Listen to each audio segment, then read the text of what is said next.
Shoshanam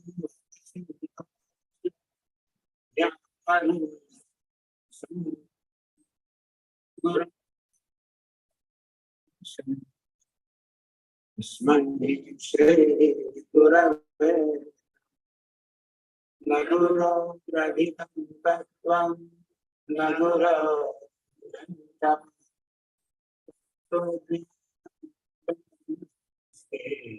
Tasman Shri Gurave Manna Shri Raganna Madhuru Shri Madhuru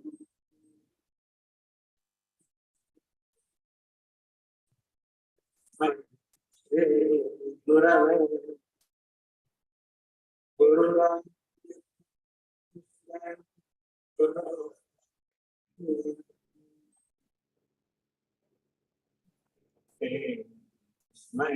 Shri Gurave Twameva Mahata Twameva Hindustha Twameva Vidya Twameva Sarvam Mamade Twameva Sarvam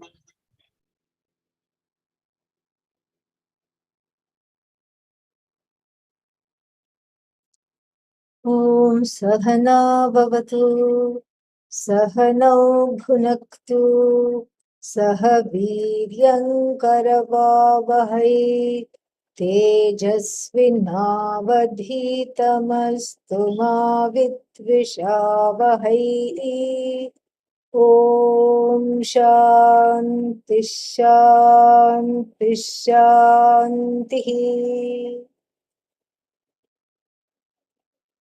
Hanuman representing Bhakti. And as we saw last time, Bhakti is something that is spontaneous. Surrender is something that is spontaneous.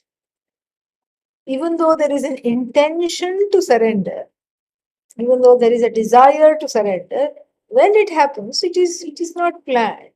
Nobody says, I will surrender tomorrow at 4 o'clock. Unless, of course, one is a fugitive from justice. Then you will be able to say that. Somebody taking hostages and then is a fugitive and the law enforcement is closing in. And so they'll say, at 4 o'clock, I'm going to surrender. But if we are talking of a surrender of the mind and the heart, the intention will be there. People know that is the way forward, but that leap that is taken is not logical. Neither is it planned. Like even Hanumanji leaping across the ocean. I mean, any kind of a Vanara, no matter how powerful, any kind of a humanoid, that seems like an impossible feat, made possible because of the devotion. The devotion is the leap because the devotion is not planned. And then and the devotion is challenged even for someone who is such a bhakta as Hanumanji. The devotion is challenged. So first he is not sure he can leap, and then an elderly Vanara comes and tells him, you can do this. Why are you hesitating? Because all the other Vanaras said, no, no, no, I can't do this, I can't do this. And all that was left was Hanumanji. And so everybody says, you can do this. Why are you hesitating? Because he was kind of influenced by all the other Vanaras there. And so then he too thought he cannot do this. But then he was told, no, no, no, of course you can do this. You can definitely do this. The elder Vanara here represents a Guru Upadesha, somebody who is already, who knows your potential and who is guiding you in this particular way. Very, very nice. And so this is the jump. And Hanumanji looked like he was just waiting for this. And Hanuman has got an interesting, background. Background is that he's the son of Vayu, the wind. So he knows how to move like the wind. He is swift, he is intelligent. Vayu Putra, Marut, and that's why Maruti. And so he is just very, very uh, swift mentally, physically, and so that is there. And then he is, even as a child, he was always used to, in a way, getting whatever he wanted. He looked at the rising sun as a baby and he said, "Oh, apple." And he just leaped and put the rising sun in his mouth. This is all allegorical. And then because of his apple, his desire for the apple, it plunged, they say, all the three worlds into terrible darkness because the only source of light for the earth was swallowed up by this baby. And then all the sages went to him and said, "No, no, no, we'll give you a real accent. Spit this out, please." And then he said, "All right, okay, no, no problem, no apple, no problem." Who spat it out. And then what happened is that he got a new epithet, Sankata Mochana, meaning the Mochana means the free, the one who frees. The freer of Sankata means affliction. And that's what bhakti does. Bhakti frees you from affliction. Everybody knows this naturally because you are surrendering to something bigger than you. You're surrendering to the source. Ishvara is involved. Karma is involved. Karma of prayer and karma phala is involved. And Bhagavan protects, and we know that. And so therefore this so Sankata Mochana means bhakti. The embodiment of bhakti is known as Sankata Mochana. And it is not something that, as I said, planned or logical. And so with this feeling, he jumps over this horrible, huge Maharnava. Arnava is ocean. And so what is bhakti leaping over? Let us see. Hanuman is bhakti. So what is, if Hanuman is equal to bhakti, what is the ocean? Ocean is the deluge. The delusion born of self-ignorance is what is being leapt by bhakti. And of course, jnanam is also important. But then, here bhakti is highlighted because it's an avenue to self-knowledge. Without bhakti, there is no mukti. We've seen this plenty of times in the Bodhasara also, especially the section 14, which is all about bhakti. Mukti dwari lelayate, one of the verses said. Lelayate means she's dancing. So a damsel called freedom, liberation is dancing where? At the door. Which door? The door of the temple where this person is sitting and praying or meditate. So mukti is waiting for you, for the person with bhakti. When equipped with bhakti, one can have mukti.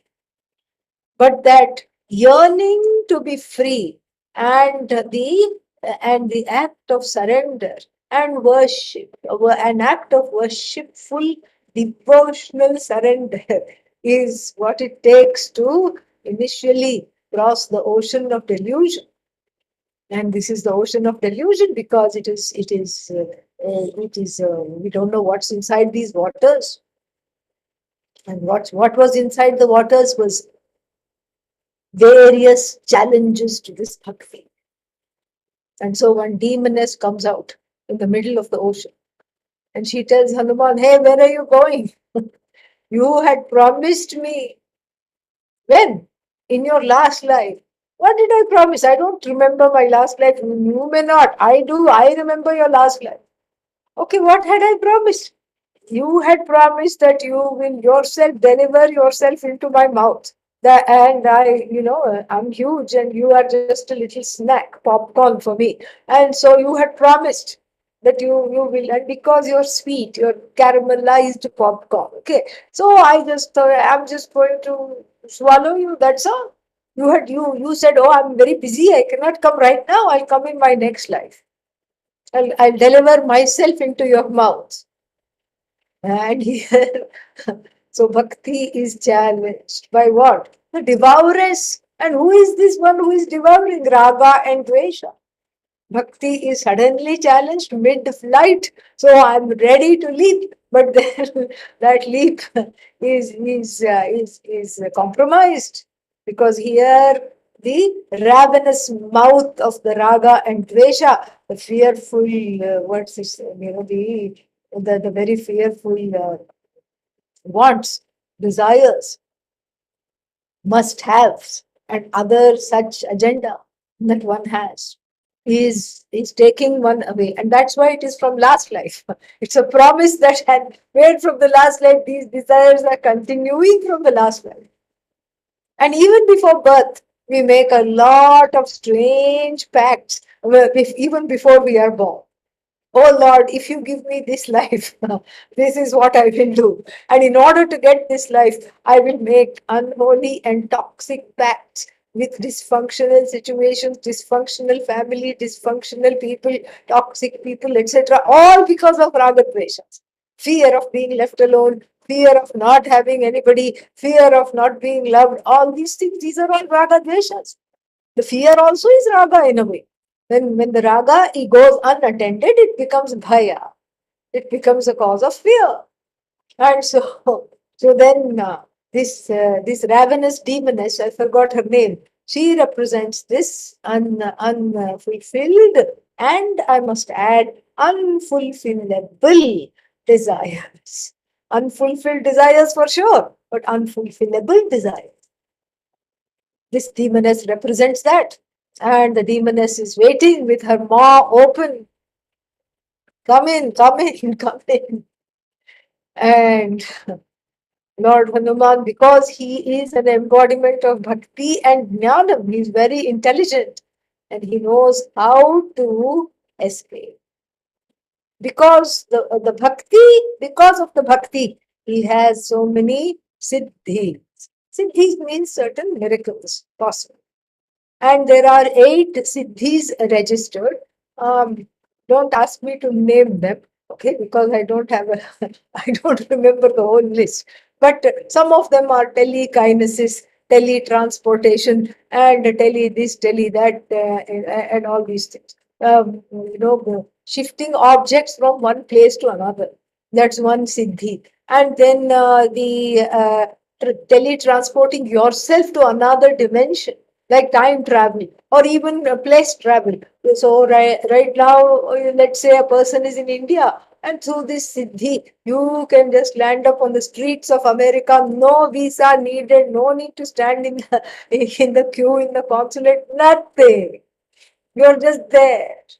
And if you have that siddhi, you can of course manifest for yourself a US passport, no problem. And you don't have to go through, all these things, this visa, that visa, and what is that famous one? And H1B and this and that and all these things. And you don't have to look for a person to marry and so that you can stay there. Nothing. If you have this siddhi, you can just go. Any country you want, you don't have to apply for political asylum if you are from a country which has human rights violation, nothing. So that's one kind of siddhi. Or you can go anywhere else in time. You say, oh, 2023 is terrible. I just wish I was in the Middle Ages. Not that the Middle Ages were wonderful, mind you, but still, this is this person's imagination. And if you're going in the Middle Ages, make sure you're a very important and big zamindar, meaning a feudal lord. Okay, don't try to be a serf, meaning somebody who doesn't even have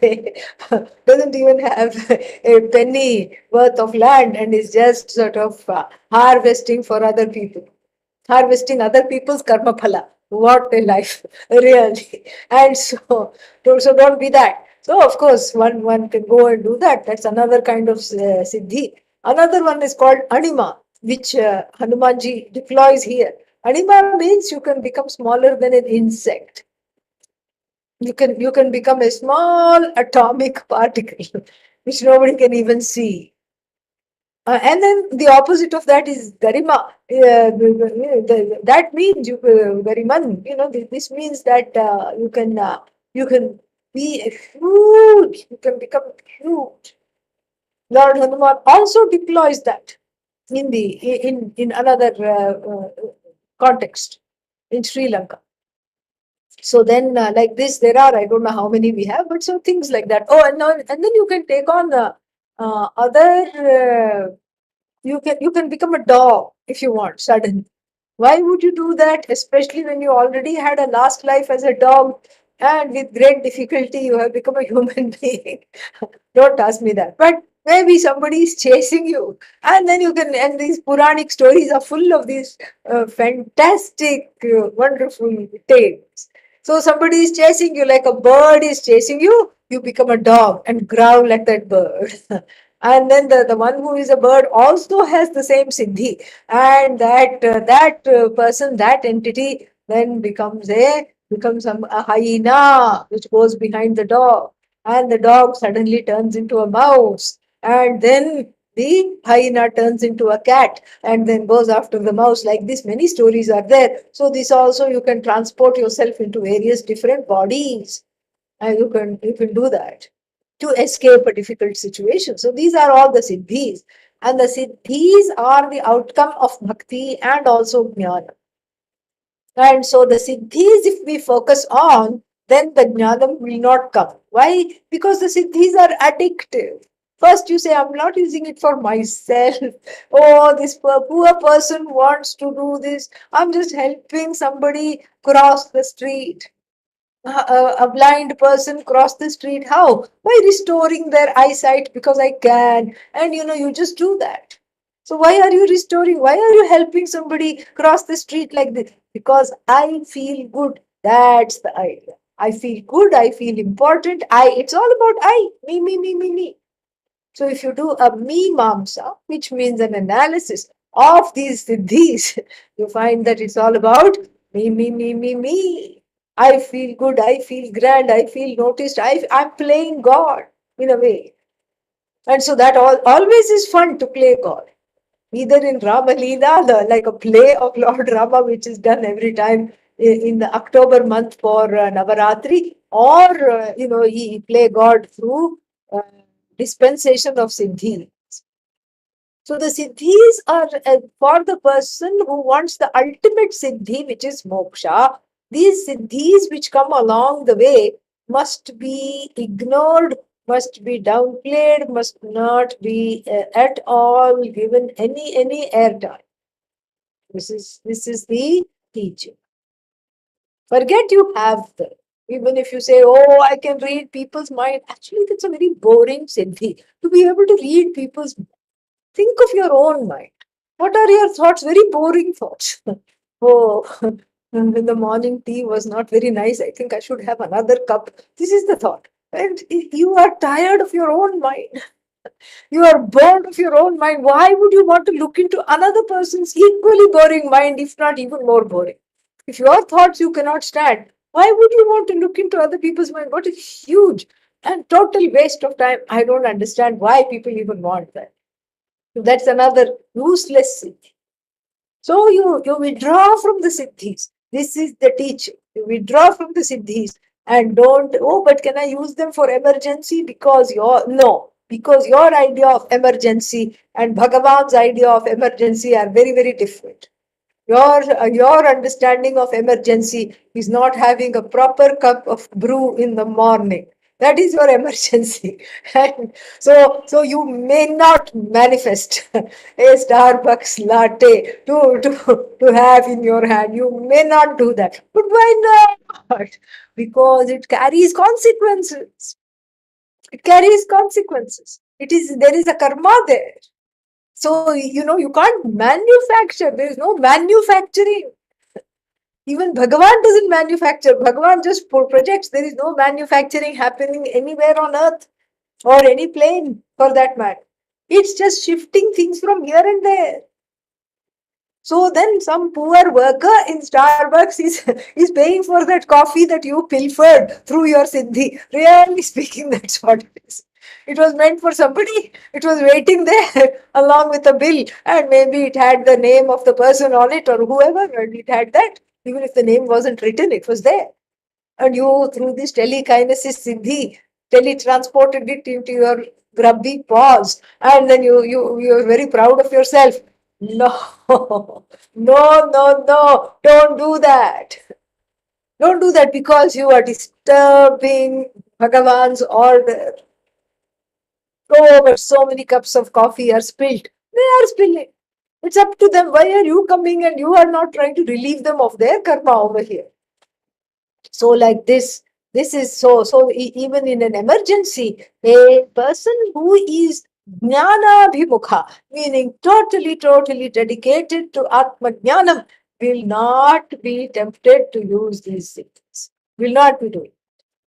Okay, because because caught up in the desire of the moment, one doesn't know what is subjective and what is objective, so you just forget you have them. And the jnani is advised to act as though he or she is muka and badhira. Badhira means cannot hear. Muka means cannot speak. Act as though there is nothing happening, because the Bhagavan's order is taking place. Things will be helped. People will be helped. Don't try to put yourself there. At the most, you can have an intention and prayer. That's it. You just let go with the prayer. And so, therefore, those siddhis can come in the way because of the reasons we have outlined. And then moksha, we have to kiss moksha goodbye. And so, the siddhis are not to be toyed with. And we just leave them alone. We don't talk about them.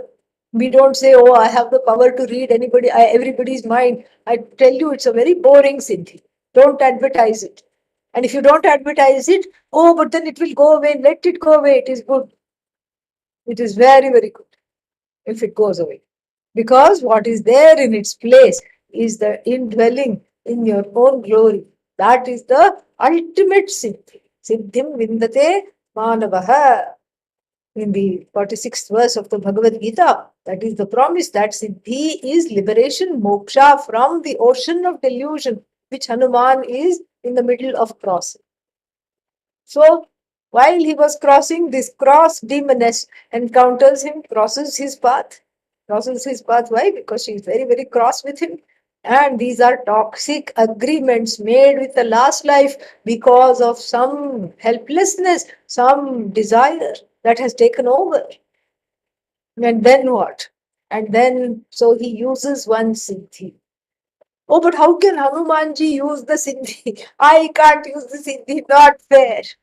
Well, if you have the kind of bhakti for that Hanumanji enjoyed, then you can use the siddhi without coming to any harm. And he didn't use the siddhi for himself. He wanted to do his job. That's what happened. And then he also got out of a very toxic situation. He uses the anima siddhi. Anima means making oneself tiny. So he becomes a little like the size of a small bumblebee in this huge colossal maw. He pretends to go there. Before she can shut her mouth, he comes out. And he says, "Fooled you. I went in. I had only promised to go in. It was up to you to swallow me and digest me and make lunch out of me. But I'm not a snack because, there was a sneak attack that I have done. So, bye-bye." And she just raves and rants, rages, and then goes back in the waters. And so, from the waters of delusion, tremendous and horrible looking desires come forth, challenging the bhakti. And we need to know how to get out of a situation that you have got into when? A long time ago, when you were not thinking properly. That's what happens. Sometimes one makes so-called friends when one is helpless, when one wants something. And then after you grow in Vedanta, after you understand a few things, then you wonder, what was I thinking? How do I have this kind of a person, this kind of a hanger on? What on earth was I thinking? And then, out of a sense of obligation or some kind of a helplessness or some kind of a promise, and kind of hangs around the person, even though the person is toxic and even though the person is behaving in ways that do not bring out the best in you. One hangs around. Why? Because, this person I'm connected to, and this person I said I would be a friend, I said I would do this. And so, how to extricate yourself from these kinds of situations and not let the surrender and the bhakti be challenged, to recognize that things are going different ways. And so you are not obligated to go through with dysfunctional and difficult promises which really do not bring out the best in you. This is something to understand. And this understanding will fully come only when one sees that one is not the doer. But until then, one has to take that on Shraddha and allow these kinds of things to elapse and not to come in the way. So, like this, there are few more adventures which we will skip. And then he's on the shores of Sri Lanka. And then he looks around, looks. Okay, the king of Sri Lanka has abducted her. This much somehow they had come to know. And then he says, okay, king means, where will the king be? King will be in the palace. So he looks for the biggest set of buildings, finds these huge palace complex. And in every palace, there is a women's quarter called Antafpura. Lord Hanumanji knows the women are all sequestered and protected and kept in a particular area. And so he looks for that area. Where are the women's quarters? He looks from room to room. And when he peers into each room, he is disgusted. All he sees is debauchery. People just in various states of undress in every room in the palace. And people just sleep intoxicated, half asleep, half naked, half asleep, and what is that, and full of food. Their body is covered with food. They had had some kind of an orgy, and now they are sleeping it off in various. Hanumanji cannot stand it. Hanumanji said, "Oh my God, where have I come? Hope I have the energy to go back, because this is terrible. This is very, very bad." Then finally he finds the women's quarters, where again the situation is no better. And all the women are also just in various states of undress, and all of them are just in a stupor induced by intoxication. How can bhakti change this? Bhakti is in search of jnanam. This is what it is. Sita represents moksha. Moksha cannot be got without jnanam. So Atma Jnanam cannot be found in Antahpura. Antahpura means in the Antahkarana that is given to all these problems, all these horrible, horrible, horrible situations. Bhoktritvam and this Atma Jnanam and do not go together. Atma Jnanam, self-knowledge, and Bhoga, Shanti, which is the child offspring of self-knowledge. That Shanti cannot be had in an Antahkarana, in an inner psyche that is filled with all kinds of raga, dvesha, fears, this, that, all kinds of things. It's just not possible to find it. You will not find it. You're looking for it in the wrong place. Wrong place. And then he sees Mandodari. Mandodari is the Sita look-alike. Actually, she's a Rajasthani lady because she's from the village called Mandor, which is in Rajasthan. Very nice place. There is actually a Mandodari museum and there is a little temple dedicated to her. Poor thing, it was not her fault that she was married off to this demon. So then he looks at her. First, he's confused. He said, "Oh, Sita Mata, can she be like this? That's what everybody described her as, like this. So maybe this is Sita Mata. Maybe this is Goddess Sita. This is Mother Sita. But then Mother Sita in this kind of a situation, in this kind of a state, what is this?" Then he looks at her the foot, because there are some Samutrika Lakshana. There is one what is that called? There is a study in various, I don't want to say body parts because that makes one sound funny, but it's like the various markings on the body and the proportion of the eyes to the face. And so this is called Samudrika Lakshana. There's a whole study about it. And if we look at a person's face and draw a line from the middle of the forehead all the way to the chin and split the face into two, one finds that one side is different from the other. The eye will be a little small, or the cheekbone will be a little higher. The nostril will be facing a certain way, very subtly. But this is how it is. Except in the case of Lord Rama, where it was just perfect. That's what we are told. And so this Samudrika Lakshana is a study of various birth markings and various things about the face and what they represent. So then he looks at the soles of her feet of a lying down Mandodari. Mandodari actually was a very good lady, we hear. And then, out of no fault of her own, she was caught in this kind of a situation. So he looks at her feet. Why? Because he knows, he's been told that goddess Sita has a lotus marking on the sole of her foot. A lotus. Lotus again is freedom from samsara, and it shows what is needed for having freedom from samsara. What is needed? What is needed is that purity. Even though one grows in sludge, like the lotus, the sludge of samsara and all kinds of dysfunctional situations, one is untouched by that. Lotus represents Atma Jnana. So instead of a lotus, he finds in Sita's doppelganger, the Mandodari, he finds at the bottom of her foot a crow. So the crow and lotus are far apart. Crow means it is ancestors. Usually for us, crow means it's ancestors. And it's the ancestral realm. It's also the crow also is a realm of, the one that eats leftovers and all these things. So he says, okay, Mother Sita can never have a crow at the bottom of her foot. Then he's disgusted by the palace and he just walks away from there.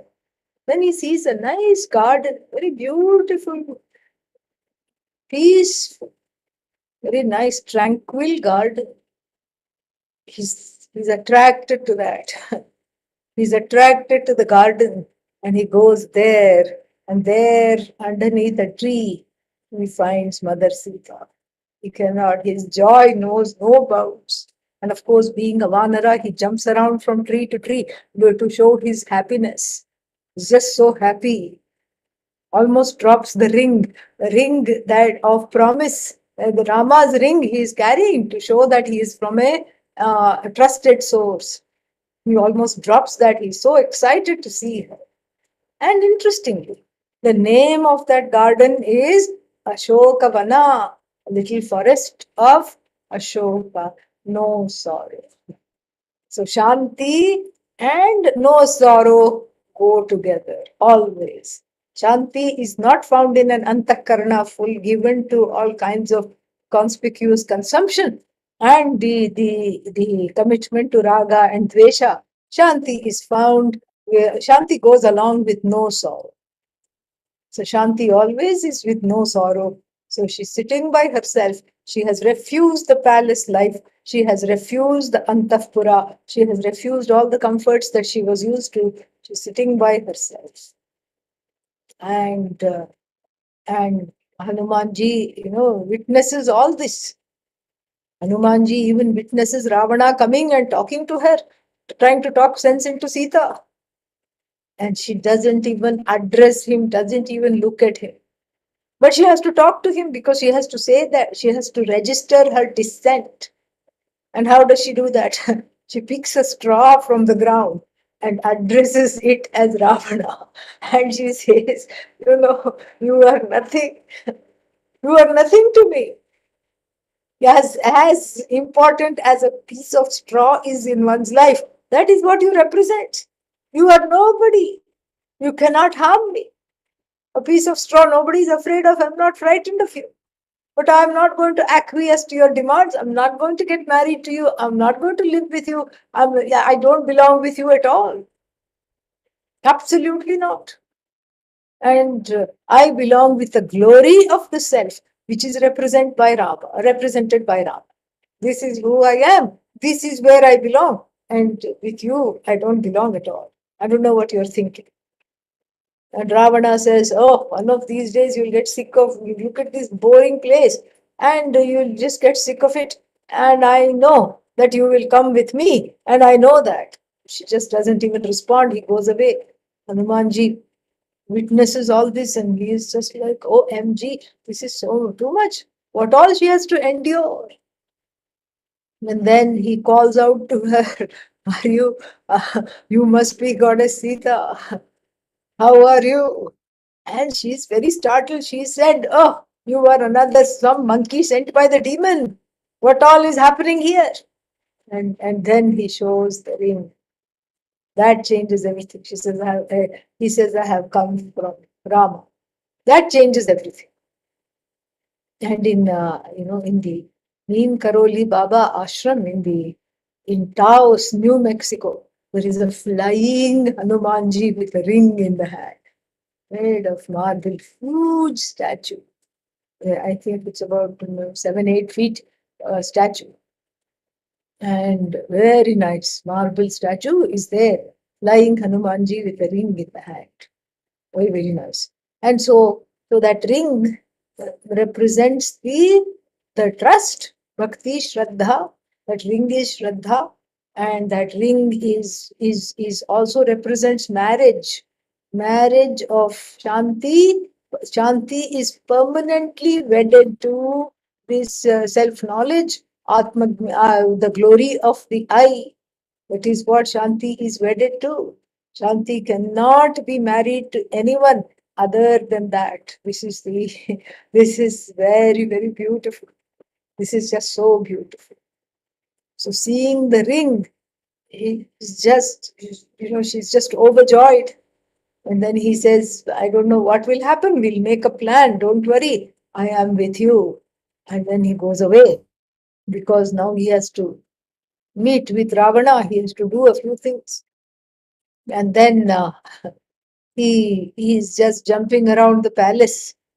And Ravana gets wind and he creates a lot of mischief. He topples over this, he does that, he does all kinds of things. And very soon he comes to the notice of Ravana. He says, oh, this monkey is flying in my airspace. These days, this is what is happening. One balloon was down and another object over US and now one more over Canada. Like this. So we are not phased at all because we have dealt with all this in the Ramayana, Mahabharata, Puranic stories. Unidentified object, yeah, it could be Hanumanji, it could be anything. We don't know. We have seen it could be Pushpaka, the what is that, the plane in which Ravana came to abduct Sita. It could be anything.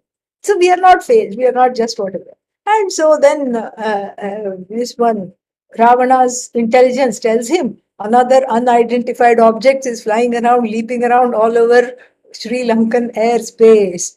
Okay, catch it and bring it to me. Let's see what this is all about.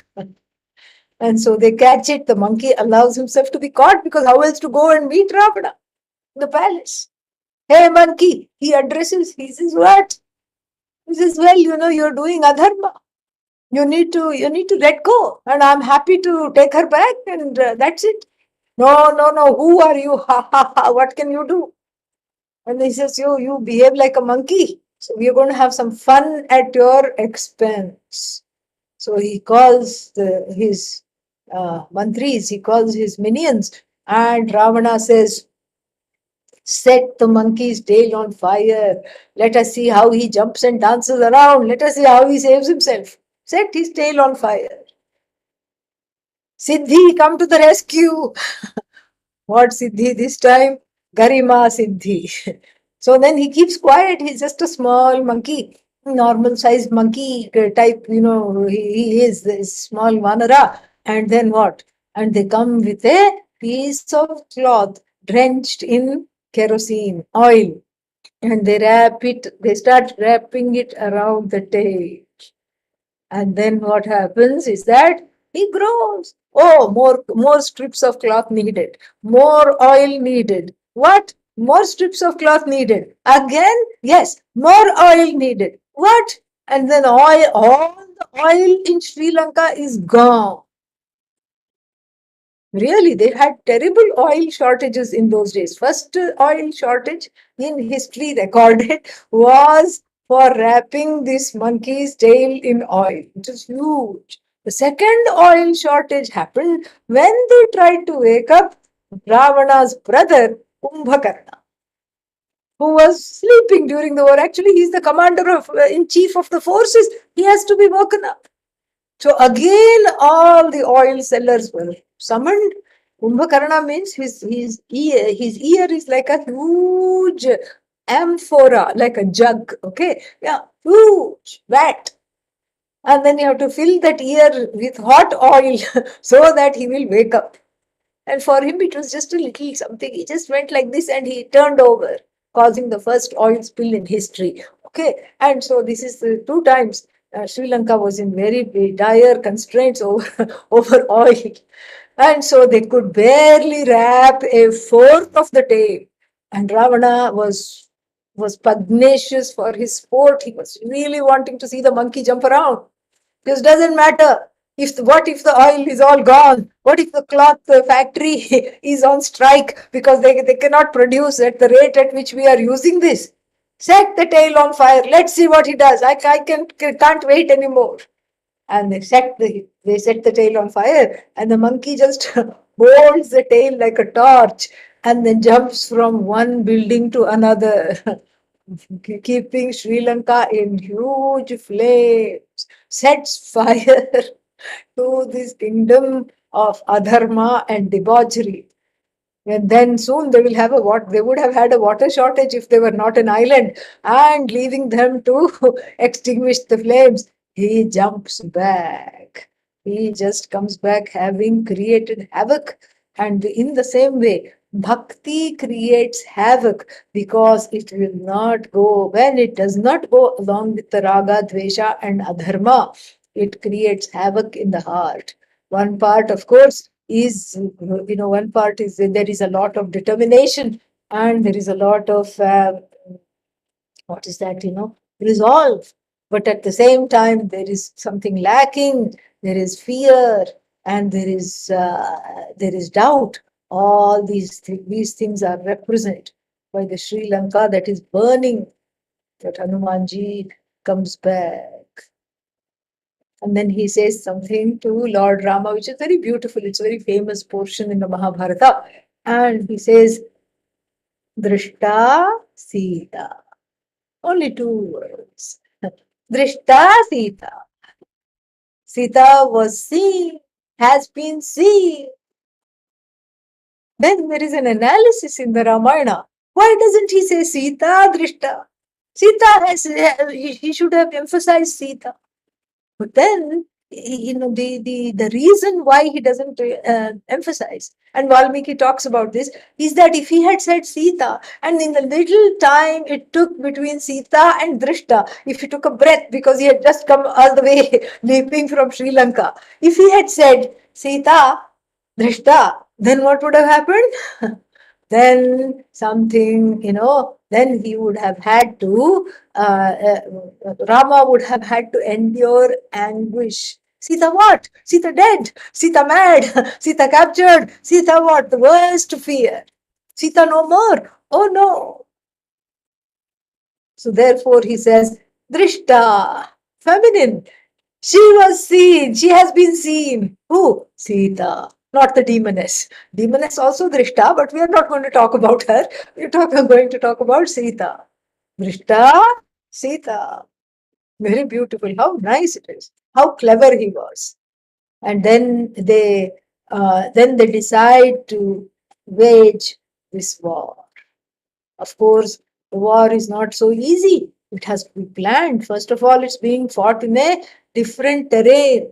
It's not being fought here, it's being fought in a foreign country. How to transport all this across? Everybody is not Hanumanji. First, he has an idea. He says, oh, I can carry Rama, Lakshmana one time. Next time, I'll carry a few arrows, bows, and ammunition. And then, no, no, no, you cannot do that. You cannot do that. So, what has to be done now? What has to be done now is that you have to plan and we have to make a bridge. Make a bridge. Make a bridge from the mainland to Sri Lanka, where all the foot soldiers, everybody can come properly. Rama Setu. In fact, the NASA pictures still shows the remnants of this bridge. Rama Setu. And it supposedly shows the remnants of this bridge. It is whatever it's called. It's near Rameshwaram, the straits. It's called some straits, and so that's where the if you see the NASA photos, you see a series of things that are almost connecting the mainland. And so that bridge supposedly has gone underground. And in fact, recently in India, we won a few years back. We won a Supreme Court this thing. What is that victory? Because the between India and Sri Lanka in that little strait, they wanted all the commercial ships to operate, which would have disturbed that this kind of a thing. The composition of this bridge, whatever is under the water. So then the Supreme Court said, okay, because not because it is some religious artifact or something like that, but it is some kind of a natural wonder. How there is this bridge and how it has this, how there is this so-called sunken bridge, and so they allowed it to let it be. So now all ships have to come around Sri Lanka. So this is what this is how it is kept. It's I think it's become a UNESCO artifact or something like that. So it's going to be protected. This bridge. So how did this bridge come about? Thanks to the Vanaras. They just took boulders, and these boulders were somehow the boulders cannot be real boulders because otherwise they'll sink. There will not be a bridge. So there were somehow boulders. It was like a floating bridge.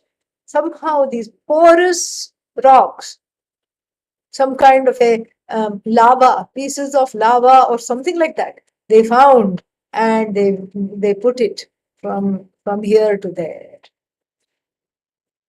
And then a small chipmunk said, oh, such lot of work is going on. I wish I was big. I wish I was strong. What can I do? I can only lift a few pebbles in my mouth. And so this little chipmunk lifted a few pebbles in its mouth and then just put them in between the boulders. And then it was sitting there crying, I'm no good, I'm so small. And then Lord Rama sees it and sees all the things, and he just takes it and pets it. And then that's why the 3 lines on the chipmunk's back are the handprint, fingerprints of Lord Rama. That's what we say. It has been petted by Lord Rama, and Lord Rama said, you're not looking properly. Look, what is holding the boulders in place is your work. And so towards Atma, see, the bridge represents the bridge to liberation, because Sita is there on the other side of bridge to Shanti. The bridge to Shanti must be cemented by Shraddha. That is the idea. Must be cemented by Bhakti and Shraddha. And when you are building a bridge to Shanti, then all these small, there is no effort that is too small to make one's antahkarana free of raga, dvesha. Yes, park straight. Yeah, park straight. That is the one. So now that one, we cannot go through that anymore. So then, so the bridge is being built. Slowly, it is being built. And then what happens? See, then the question arises, Hanuman could have carried Sita off. Why he didn't carry her back immediately? He could have set fire to Sri Lanka, but why did he come empty-handed? because there is a niti. Niti means there is a law, there is a rule. There is a rule to warfare. There is dharmic warfare. But Ravana was not dharmic. He just came and snatched. Yeah, but that's because he's an asura. We are not asuras. We cannot do that. Now she is in that territory, and so we will rightfully go claim what is ours. That is why they had to go back. And it was not just about carrying Sita off, it was vanquishing the asura. Because as long as the asura is alive, the asura in the form of the 10-headed Ravana, as long as that is alive, then Sita will keep on being repeatedly abducted. Shanti will turn into Ashanti. So therefore, that demon has to be vanquished, that asura has to be killed off, and then only we can move forward. That is why they go back, and because there is rules of warfare also. How to go in broad daylight, because we are not trying to do anything nefarious. This belongs to us, and we are going to take it by destroying what is coming in the way. And that is the whole logic behind this war. And then they go there, and the battle, this Yuddha Kanda, the portion in which the battle is described is hilarious. It's like the Vanaras had their own way of waging battle. And even though each one had a bow and arrow, they got cumbersome to carry it. What is this? And another one, Vanara bit into the bow, and just because he was restless, and he thought, I've nothing to do. I'll just bite into that string of the bow and destroyed the bow. And the third Vanara used the arrow to scratch his back because it was itching. Too many fleas, okay? And so it was itching, and so he just used the arrow as a back scratcher and threw that away when it was done. And so they just had their bare hands, and it was enough. They were all strong, they were big, they were huge. And so what did they do? They just cut hold of one asura.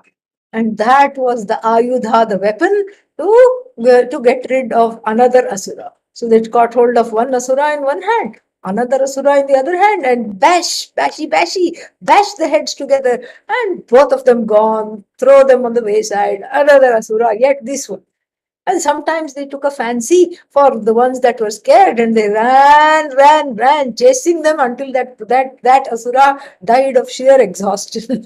And they just cornered them. And then a few others grew so big and so scary that they caused the asuras to have an instantaneous heart attack, cardiac arrest, and then they just died. And then, so like this, the Yuddha Kanda is very, very hilarious, just so hilarious, wonderful.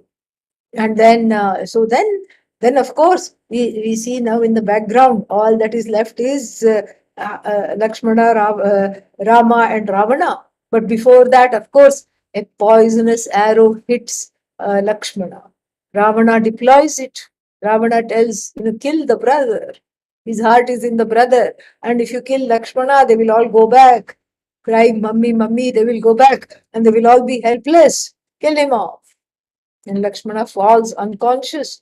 Again, Hanumanji to the rescue, because a local Vaidya comes and says some herb, Sanjeevani. Sanjeevani means the one that gives life.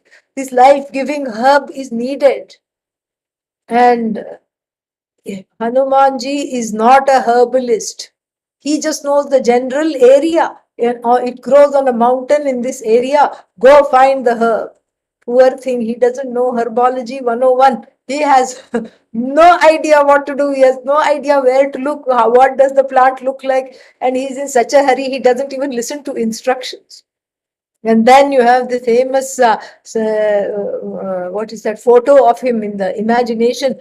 He brings the whole mountain, the whole hillock. In fact, it is still there in Sri Lanka. It's called Sanjeevani hillock. There is a hillock. He brings the whole hillock in his hand and jumps again and comes back, and he says, I couldn't find out the plant, but I brought the hillock. Here, take. And then some leaves are put underneath his nostril, and some of them are also ground up and given to him internally to take, reviving Lakshmana.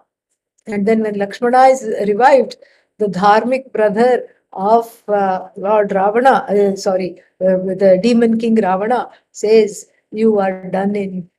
We are going to get you now. You are done in. There is no hope for you now." And again, Vibhishna is, put later on as the dharmic king of Sri Lanka. But Vibhishna tells, there is no hope for you now.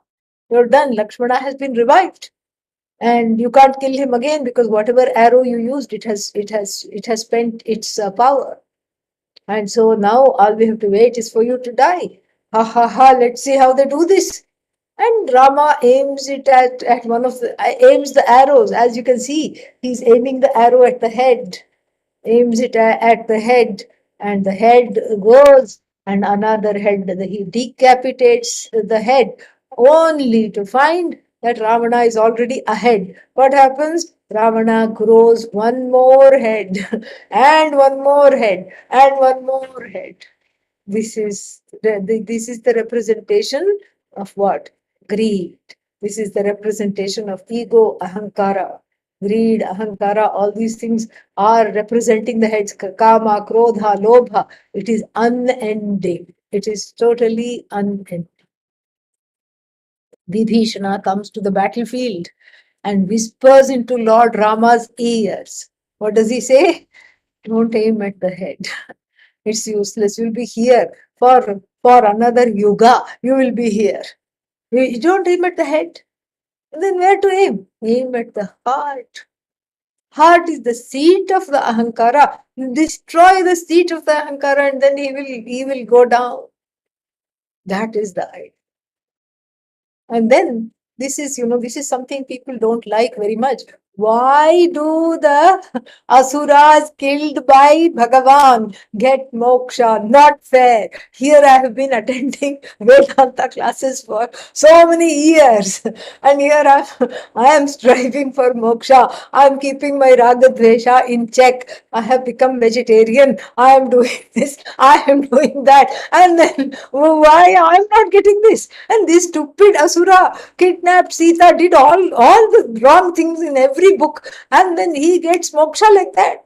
Not fair. Remember, it's an allegory, okay? There is no Ravana other than in your own heart.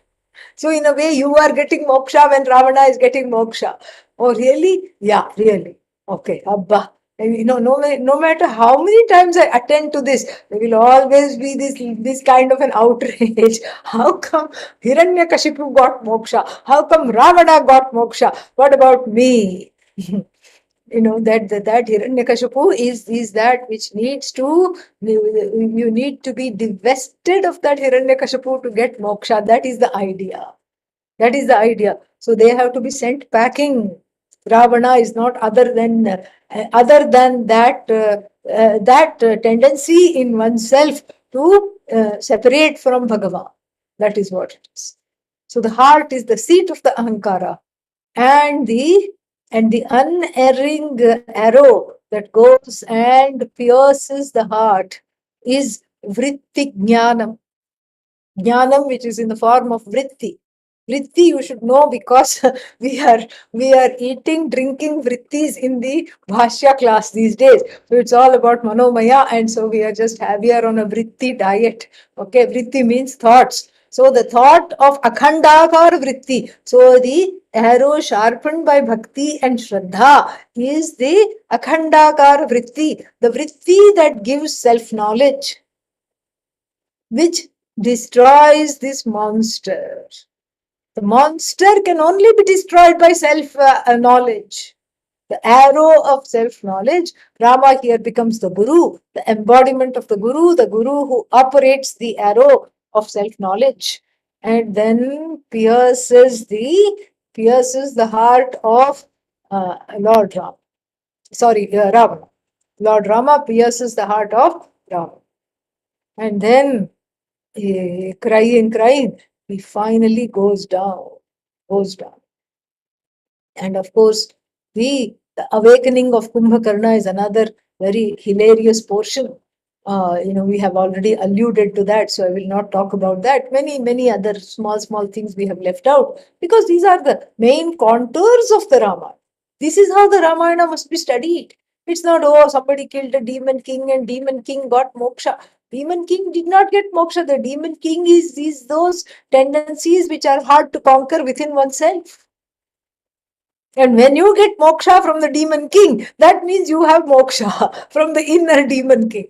That's what Lord Rama is doing because of your bhakti, your shraddha, and your commitment to Atmajnana. So the arrow represents Akhandakara Vritti, and Rama is a great marksman. Lord Rama is known for his arrow and this thing, and the bow represents Dharma. Rama's bow represents Dharma. That's why he carries it upright. Any Bharatanatyam dancer, in depicting Rama, she will just become erect like this and very, because Dharma, there is no negotiation. It's not like Lord Krishna, this side bend, that side bend, wavy because it is Ananda. Here, Dharma, no negotiation.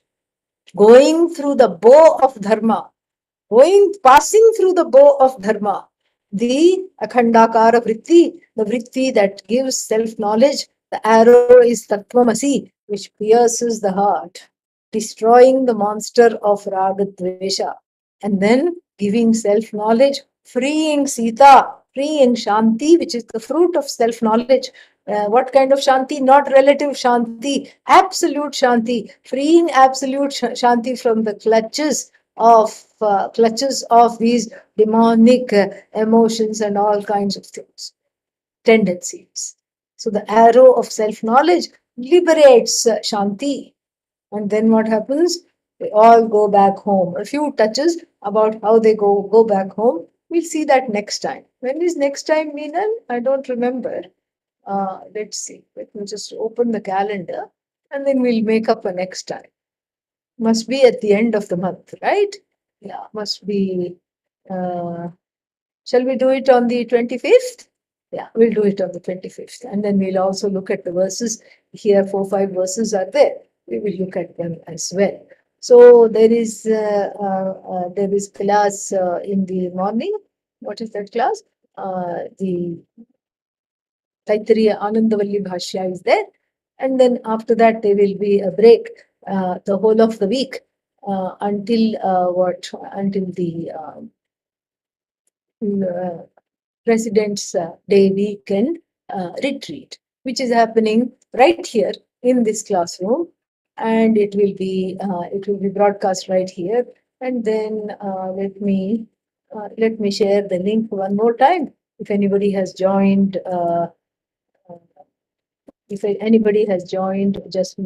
just for this class, so the timings and the topic, everything is already written in that. You can just download that flyer. Okay. All right. Om Purnamadah Purnamidam Purnat Purnamudachyate Purnasya Purnamadaya Purnamevavashishyate. Om Shanti Shanti Shanti. Harihi Om Shri Gurubhyo Namaha. Harihi Om. Thank you very much.